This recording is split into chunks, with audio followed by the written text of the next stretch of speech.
మాట్లాడతాను. ఎట్లా ఉంది మీ ఎమ్మెల్యే పనితీరు ఎట్లా ఉంది ఇక్కడ? ఎమ్మెల్యే బాగానే ఉందన్న, మంచిగా ఉన్నది. కాన్ఫరెన్స్ చేస్తున్నాడు. ఏదో వరవలేక ఒక దళిత ఎమ్మెల్యే ఉండి లేనిపోని బురద పూసి కొత్త పాత అని అలాంటివి పెడుతురు. కొత్త లేదు, ఎమ్మెల్యే గారు ఒకటే. ఏదైనా కానీ నాకు అందరూ ఒకటే. నాకు 52,000 ఓట్ల మెజార్టీతో గెలిచిన నాకు అందరూ ఒకటే. కొత్త పాత లేదు, అందరిని కలుపుకోవాలి ఆదేశించిండు. ఇల్లు పడవలేక ఓరవలేక ఒక దళిత ఎమ్మెల్యే బదనామం చేయదు తప్ప ఏది లేదన్న. అంటే మీతో మంచిగా ఉంటాడా మీ ఎమ్మెల్యే? అందరితో మంచిగా ఉంటాడు. అన్ని కాంగ్రెస్ పార్టీ అందరితో నాకు అందరూ మంచిగా, నాకు ఎవరు చెడు లేరు. నాకు అందరు వేస్తేనే నేను 52 ఓట్ల మెజార్టీతో గెలిచిన. నాకు అందరు సమానమే, అందరిని కలుపుకొని పోతా. అంటే వీళ్ళే కొందరు ఉండి అల్ల ఇల్ల ఉండి కొత్త పాత అని భేదాలు చేసారు తప్ప అది వేరేది ఏమీ లేదు. పాతలోనే చిన్న చూపు చూస్తున్నారు, పాత కాంగ్రెస్ వాళ్ళని చిన్న చూపు చూస్తున్నట్టు. మరి వీళ్ళు పాత కొత్త అని లేదు. వాళ్ళే ఇంకా ఎమ్మెల్యే గారిని చాలా ఈ ధర్నాలు చేసి డామ్ డామ్ అనడం అనడం అన్నయ్య వెనకంగా ఎమ్మెల్యే గారిని ఇబ్బంది పెట్టారు అంతే తప్ప. కానీ ఎమ్మెల్యే గారు అందరూ కలుపుకోపోదాం అని చెప్పిండు అంతే. ఎట్లా ఉంది మీ ఇప్పుడు మనం మీ తుంగతుర్తి ఎమ్మెల్యే మందురాజు సామ్యుల్ పైన విష ప్రచారం జరుగుతుంది. మందురాజు సామ్యుల్ మంచి పరిపాలన చేయట్లేడు, కాంగ్రెస్ కార్యకర్తలను పట్టించుకోవట్లేడు, అట్లనే ప్రజలను కూడా పట్టించుకోవట్లేడు అంటుండు. ఎట్లా ఉంది మీ ఎమ్మెల్యే పరిపాలన? ఎట్లా ఉంది? ప్రస్తుతానికి అయితే మంచిగానే ఉంది. ఒక ఇప్పటి వరకు ఈ బస్ అయినా ప్రభుత్వం అయితే మాత్రం మంచిగానే చేస్తుంది. ఫ్రీ బస్ అని, కరెంట్ అని, అంతో ఎంతో బియ్యం ఇవన్నీ కొంచెం వెసులుబాటు మంచిగానే ఉన్నది. కాకపోతే కొంచెం ఎమ్మెల్యే గెలిచిన కాంచోని ఇప్పుడిప్పుడే కొంచెం పనులు బాగా చురుకుగా సాగుతున్నాయి. ఇప్పుడైతే సీసీ రోడ్లు అయితే వేసినాం, మేము చూసినాం. ఇక గుడి పనులు కూడా అవుతున్నాయి. అయ్యో శంకుస్థాపనలు బాగానే చేస్తున్నారు. సర్పంచ్ అయినా మండల అధ్యక్షులైనా అందరైనా మంచిగానే చేస్తున్నారు. సర్పంచ్ కూడా అందుబాటులో ఎమ్మెల్యే మాట అయిన సర్పంచ్ కూడా ఇప్పుడు అవసరం ఉన్న వరకు వాటర్ సప్లై కూడా చేస్తున్నాడు. సర్పంచ్ కూడా పర్వాలేదు, అందరు కృషి చేస్తున్నారు. కానీ ఒకటే విజ్ఞప్తి, అరవపల్లి దేవస్థాన భూమికి సంబంధించిన ఇందిరమ్మ ఇండ్లని పెట్టగలని మరొకసారి అసెంబ్లీలో కోరుకోవాలని సామ్యుల్ గారిని కోరుకుంటున్నాను. గది కావాలి మాకు. ఒక ఇంట్లో ఒక సమస్య ఒకటి ఉంది. చాలా మంది కిరాయిలకు ఉంటున్నాం సంవత్సరాల కొద్దీ. మాకు దయచేసి ఇల్లు ఒక్కటి మాత్రం పెట్టండి ఎమ్మెల్యే గారు. అదొకటి దృష్టిలో పెట్టుకొని గవర్నమెంట్లో మాకు లబ్ధి ఈసారన్నా కాంగ్రెస్ హయాంలో ఇందిరమ్మ ఇళ్లలో పోయే అవకాశాన్ని ఇవ్వండి. మేము ఇప్పటికీ కిరాయిలు ఒక 30-20 సంవత్సరాల నుంచి కిరాయిలనే ఉంటున్నా. నాకు మాత్రం ఇల్లు పెట్టండి. ఒక ఇందిరమ్మ ఇల్లు మాత్రం దేవస్థాన భూమిలో పెట్టగలరని ఎమ్మెల్యే గారిని కోరుకుంటున్నా. అట్లానే ఇంకొంతమంది ఉన్నారు, వాళ్ళని అడుగుదాము. అన్నా ఎట్లా ఉంది మీ తుంగతుర్తిలో ఎమ్మెల్యే పనితీరు ఎట్లా ఉంది? అదే విధంగా మొన్న కాంగ్రెస్ కార్యకర్తలు అని చెప్పేసి ఇక్కడ ఇరు వర్గాలు దాడి చేసుకోవడం జరిగింది. మీ ఎమ్మెల్యే దాడులు చేపిస్తున్నట్టు వాస్తవేనా? ఇదే ఇక్కడనేనా? ఇదే నియోజకవర్గం, ఇక్కడనే మా ఇల్లు కూడా లోకల్ మాది ఇక్కడే. అదేం తప్పుడు ప్రచారం చేసిన వాళ్ళంతా. ఎమ్మెల్యే గారు మంచిగానే పనులు చేస్తుండ్రు, అంతా మంచిగా ఉంది. కాకపోతే వాళ్ళు ఏదో ఎమ్మెల్యే గారు ఇంటర్వ్యూ చేస్తున్నారని పుకారు తప్ప అదేం లేదు. ఎమ్మెల్యే గారు మంచి పనులు చేస్తారు, అందరు రిసీవ్ చేసుకుంటుండ్రు. ఇక్కడికి వచ్చినాక కార్యకర్తలు వాళ్ళు కాకుండా అందరు మా వాళ్ళే అనే వర్గాల పోరు కాకుండా అందరు కలుపుకొనే పోతుండ్రు. వాళ్ళే మేము సీనియర్ నాయకులు, నువ్వు నిన్న కాక మొన్న వచ్చినా అని అవతల వాళ్ళు అంటారు తప్ప అదేం లేదు. ఎమ్మెల్యే గారు మంచిగా కలుపుకొని అందరు తీసుకొని పోతున్నారు. మరి ఎందుకు మీ ఎమ్మెల్యే పైన ప్రచారం జరుగుతుంది? సోషల్ మీడియాలో ఎమ్మెల్యే మంచిగా ఉండట్లేడు, అభివృద్ధి కార్యక్రమాలు కూడా చేయట్లేడు, అట్లనే కాంగ్రెస్ కార్యకర్తలను పట్టించుకోవట్లేదు, సాధారణ ప్రజలు కూడా పట్టించుకోవట్లేదు అంటారు. వాస్తవమేనా? అది కాదండి, తప్పది. పట్టించుకోవట్లేదు అంటే ఇప్పుడు అందరూ నియోజకవర్గాలు అందరూ ఉండి అనాలి. కొంతమంది మేము 4-5 గుంపులు అయ్యి వాళ్ళు మేము సీనియర్ నాయకులు, మేము 40 సంవత్సరాల నుంచి ఉన్నాం, 50 సంవత్సరాల నుంచి ఉన్నాం అంటారు. ఉంటే ఉండ్రి, వాళ్ళని కాదని అయితే ఎమ్మెల్యే నిన్న మొన్న వచ్చిన అంటలే కదా. ఆయన కూడా ఇప్పుడు తెలంగాణ పోరాటంలో ఉద్యమం చేసిండు, తిరిగిండు, అన్ని చేసిండు. ఆయన కానట్లే కదా. మొన్న ఇంతకుముందు బీఆర్ఎస్ లో ఉన్నాడు. ఆయన కాకుండా కూడా వచ్చి ఇక టికెట్ ఇచ్చారు కాబట్టి ఇప్పుడు మీరు 30-40 సంవత్సరాల నుంచి ఎమ్మెల్యే సీనియర్ నాయకులు అంటారు కదా. మీరు 34 సంవత్సరాల నుంచి ఇచ్చిపెట్టి మందుల సామ్యాలకి ఎందుకు టికెట్ వచ్చింది? మీరు కొట్లాడి తెచ్చుకోపోయారు సీనియర్ నాయకులు అయితే. ఇప్పుడు ఆయన ఇక్కడ అభివృద్ధి చేస్తాడు, ఇంతకుముందుకు గిడ్డంగల శాఖ మంత్రి కూడా చేసిండు. అట్లానే పర్సన్ అనే ఇచ్చారు. మందుల సామ్య కరెక్ట్ పనే చేస్తుండ్రు. వీళ్ళు అన్ని పుకార్లు పుట్టిస్తారు అంతే. అట్లనే ఇంకొంతమంది ఉన్నారు, మాట్లాడదాం. ఎట్లా ఉంది మీ ఎమ్మెల్యే పనితీరు? ఎట్లా ఉంది ఇక్కడ అరవపల్లిలో ఎలాంటి అభివృద్ధి కార్యక్రమాలు చేసిండు? అట్లానే తుంగతుర్తికి సంబంధించి మీతో ఎట్లా ఉంటుండు ఎమ్మెల్యే? తంతే గెలుస్తా ఎట్లా అన్నాడు, తంతే గెలుస్తా ఎట్లా అన్నాడు, బరాబర్ చేస్తుండ ఆయన. ఇదే న్యాయం. ఆయన గెలుస్తాడు మళ్ళా. దానికి ధర్మంగా నేను చెప్తున్నా. ఎందుకు అనంటే ఆయన చేసే ఒక ఆశయం ఎట్లుందంటే బరాబర్ ఉంది. గిడ్డంగుల సంస్థల నుంచి బీఆర్ఎస్ నుంచి వచ్చిండు ఆయన, ఓకేనా. దాంట్లో నుంచి వచ్చేసి ప్లస్ ఎవరైతే మనకు మంచి చేయగలుగుతారో వాళ్ళే ధర్మంగా నిలబడతారు. ఆ ధర్మాన్ని నిలబడడానికి మందుల సామెల్ చాలా కరెక్ట్, ఓకేనా. ఇంతవరకు నేను చెప్పగలిగింది. మీరు మాట్లాడతారా? ఎట్లా ఉంది మీ ఎమ్మెల్యే పనితీరు, ఎట్లా ఉంది? మరి ఎందుకు మీ ఎమ్మెల్యే పైన మంచిగా ఉన్నప్పుడు ఇట్లా సోషల్ మీడియాలో ప్రచారం జరుగుతుంది? పొద్దుపోక వాళ్ళకి పొద్దుపోక వెళ్తుంది, ఏం లేదు, ఎప్పుడు వాళ్ళు అన్నదే జాగాలి. ఏం తక్కువ చేసిండు?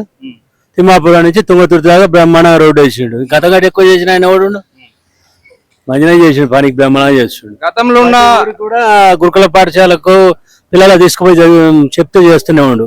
దరిదాపు అది కోడూరు కానీ దరిదాపు 30 మంది గురుకులలో. ఆయన మేము పోతే పని అయితే ఏదైనా మంచిగా చేస్తుండు.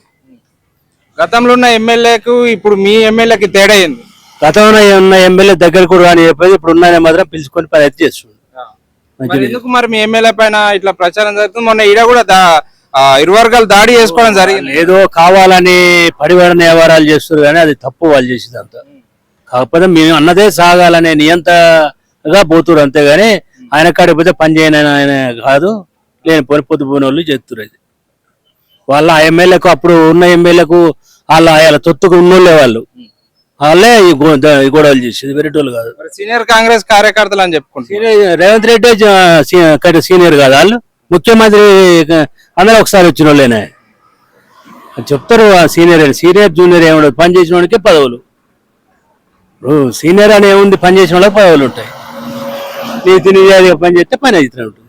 మనం ప్రస్తుతం అరవపల్లి మండల కేంద్రంలో ఉన్నాం. ఇప్పుడు ఇక్కడ ఒక బ్రదర్ ఉన్నాడు, ఆయనతో మాట్లాడదాం. అన్న షాప్ మీదేనా? ఎట్లా నడుస్తుంది? మంచిగా నడుస్తుంది అదా? మంచిగా నడుస్తుంది అన్న. ఏంది మరి ఈ తుంగతుర్తిలో మీ ఎమ్మెల్యే పనితీరు బాగాలే అని చెప్పేసి అంటున్నారు. అట్లనే మొన్న ఈ అరవపల్లినే దాడి జరిగింది, అది మీకు తెలుసా ఆ విషయం? కాంగ్రెస్ కార్యకర్తల మధ్యలోనే దాడి జరిగింది అంటున్నారు.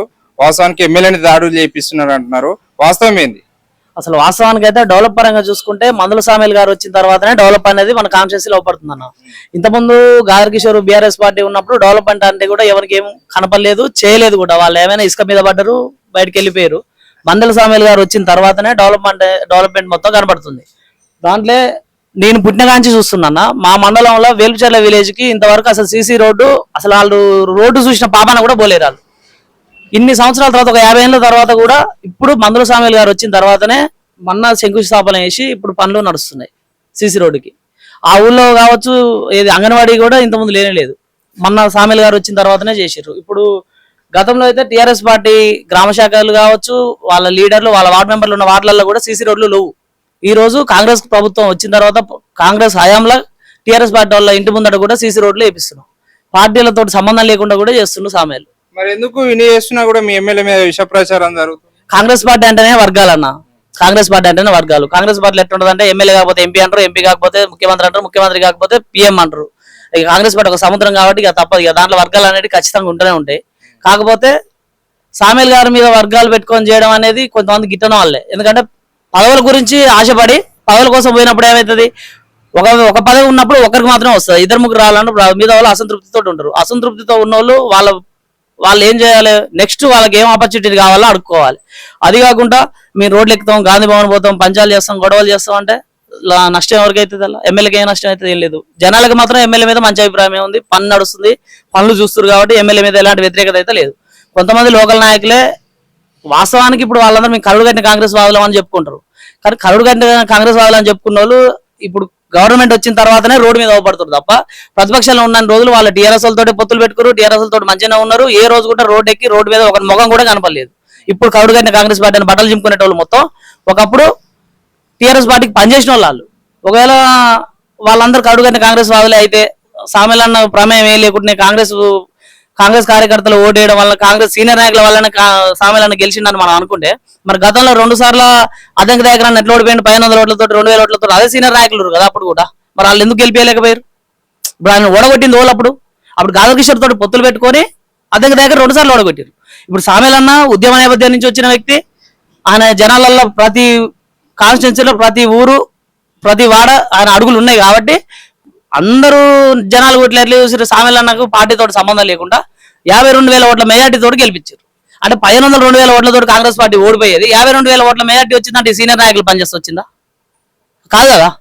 సామెలన్న వ్యక్తిగతంగా ఉన్నది చాలా, ఆయన కమ్యూనిటీ పెద్దది, అందువల్ల సామెలన్నకు అన్ని ఓట్లు పడ్డాయి. అది ఇప్పటికిప్పుడు ఎలక్షన్ జరిగినా కానీ సామెలన్నకు మళ్ళీ 52,000 ఓట్ల కంటే ఎక్కువ వస్తాయని. ఇంకా ఇప్పుడు అప్పుడు కూడా కొంతమంది పార్టీ అభిమానంతో టీఆర్ఎస్ పార్టీకి ఓటేసిన వాళ్ళు కూడా ఇప్పుడు మళ్ళీ సామెలన్నకి వేస్తారు వాళ్ళు. ఇప్పుడు వాళ్ళు అంతకుముందు ఉన్న వాళ్ళు కూడా ఇప్పుడు గట్టిగా మాట్లాడితే దాంట్లో గ్రామ శాఖ అధ్యక్షులు కావచ్చు, వార్డు మెంబర్లు వాళ్ళు పోటీ చేసి ఓడిపోయిన వాళ్ళు కూడా ఇప్పుడు సామెలన్నకు పనిచేస్తారు. అంత పని చేస్తుండ ఆడ డెవలప్మెంట్ అనేది ఖచ్చితంగా కనపడుతుంది ఇక్కడ. ఓకే, ఇంకా ఇక్కడ చాలా మంది ఉన్నారు, వారిని కూడా అడిగి తెలుసుకుందాం. అన్నా ఏం చేస్తారు మీరు ఇక్కడ? ఏం చేస్తారు ఇక్కడ? మీది ఇక్కడనేనా, లోకలేనా? మండల యూత్ కాంగ్రెస్ ఉపాధ్యక్షుడు. ఓకే, కాంగ్రెస్ అన్నావు కదా, సో ఏంది మీ కాంగ్రెస్ పార్టీలో లొల్లి ఏంది? అంటే కొత్త కాంగ్రెస్, పాత కాంగ్రెస్ అంటున్నారు. మీరు ఎన్ని సంవత్సరాల నుంచి కాంగ్రెస్ పార్టీలో ఉన్నారు? నేను 2009-10 నుంచి కాంగ్రెస్ పార్టీలో పనిచేస్తున్నాను. కాంగ్రెస్ పార్టీలో ఉన్నా, కాంగ్రెస్ పార్టీలో తిరుగుతున్నాను. మరి ఏంది ఇక్కడ మొన్న పాత కాంగ్రెస్, కొత్త కాంగ్రెస్ అని అదొక వర్గ విభేదాలు వచ్చినాయి. అట్లనే మొన్న చూసినాం మనం. అంటే ప్రత్యేకంగా వేరే పార్టీ వాళ్ళు కాదు, మీ కాంగ్రెస్ పార్టీలో కొట్టుకున్నారు. ఏంది అసలు ఏం జరిగింది అక్కడ? అన్న ఏం లేదన్న, అలాగే పదవులు ఇవ్వలేరనే ఎమ్మెల్యే గారి మీద ఒకటి మనసులో పెట్టుకొని ఇదన్నీ చేస్తుర్రు. గతంలో వాళ్ళకే పదవులు వచ్చినాయి, ఇప్పుడు కూడా వాళ్ళకే పదవులు కావాలట. ఒక ఆయన మండల పార్టీ చేసిండు, ఒక ఆయన జడ్పీటీసీ పోటీ చేసిండు, ఒక డిసిసి చేసిండు, ఒక ఆయన ఇది చేసిండు. అన్ని పదవులు, ఒక ఆయనకు ఉపాధ్యక్షుడు పదవి ఇచ్చారు. అన్ని పదవులు వాళ్ళకే కావాలన్న, వేరే వ్యక్తులకు వద్దా అన్న? మాలాంటి కష్టపడ్డ యూత్కి వద్దా అన్న? మాకు పదవులు వద్దా అన్న? మాలాంటి వాళ్ళని కొత్త వాళ్ళని వస్తుంటే వాళ్ళు రాణిస్తలేరు, అనగదొక్కుతుర్రు. నేను 2010 నుంచి కాంగ్రెస్ పార్టీలో ఉన్నానా, ఇప్పటి వరకు ఏ పదవి లేరు నాకు, అయినా కాంగ్రెస్ పార్టీలో చేస్తున్నావు అన్న. ఎమ్మెల్యే గారు చాలా అభివృద్ధి చేస్తున్నానా. మా గూడెంలో గంగదేవ గుడికి సీసీ రోడ్ అయితుంది, ఊరూరు సీసీ రోడ్లు అయితుంది, గ్రామ పంచాయతీ బిల్డింగ్లు అయితుంది, అంగన్వాడీ బిల్డింగ్లు అయితుంది. చాలా డెవలప్మెంట్ చేస్తున్నా. ఆ డెవలప్మెంట్ చూసి ఓరవ లేకుంటే ఈ పనులు చేస్తున్నా వీళ్ళు. ఓకే, అదే విధంగా ఇప్పుడు ప్రత్యేకంగా ఈ అరవపల్లి మండలకు సంబంధించి మీ అధ్యక్షుడు కాంగ్రెస్ పార్టీ కాని వ్యక్తికి ఎమ్మెల్యే అధ్యక్ష పదవి ఇచ్చిన అని చెప్పేసి, మండల అధ్యక్ష పదవి ఇచ్చిన అని చెప్పేసి ఆరోపణలు ఉన్నాయి. వాస్తవానికి కాంగ్రెస్ పార్టీకి మీ మండల అధ్యక్షుని, ప్రస్తుతం ఉన్న అధ్యక్షునికి ఎలాంటి సంబంధాలు లేవా? ఉన్నాయన్న, ఎందుకు లేవన్నా? 2006లో గుడిపల్లి సోమిరెడ్డి వాళ్ళ నాన్న 2006లో ఇదే నాయకులు టికెట్ ఇస్తే తక్కువ మెజారిటీతో ఓడిపోయింది సర్పంచ్. మళ్ళా తర్వాత 2013లో ఎంపీటీసీ టికెట్ ఇస్తే ఓడిపోయిండు. కాంగ్రెస్ పార్టీ కాదన్న, కాంగ్రెస్ పార్టీ బీఫామ్ తీసుకొని నిలబడి ఓడిపోయింది కదన్నా. ఆయన కొడుకే కన్నా, కాంగ్రెస్ పార్టీ సంబంధం లేకుంటే ఎట్లా ఉంటుంది అన్న? ఫస్ట్ నుంచి కాంగ్రెస్ పార్టీలో చేస్తారు కన్నా, పని చేస్తారు కన్నా. కాంగ్రెస్ పార్టీ సంబంధంలో లాన సీనియర్ నాయకుడు కొడుకు మండల పార్టీ అధ్యక్షుడు ఏముందన్న? ఇవ్వచ్చు కదా అన్న, సీనియర్ నాయకుడే కదా. తన స్థానంలో కొడుకు వచ్చేసిండన్న, ఆయన నిలబడుతున్నా. ఆయన మండలంలో చాలా అభివృద్ధి చేస్తున్నా. మధుకర్ రెడ్డి అనేటోడు ఒక వ్యక్తిని కించపరిచేటోడు కాడు, అందరు నా వాళ్ళని తీసుకుంటాడు అన్న, అందరి దగ్గర తీసుకొని పని చేపిస్తాడు అన్న. అవతల శత్రువు వచ్చినా కూడా ఆయన తీసుకొని దగ్గర తీసుకొని ఆయనకి ఏమైనా ప్రాబ్లం ఉందా తీర్చే వ్యక్తి అన్న గుడిపల్లి మధుకర్ రెడ్డి.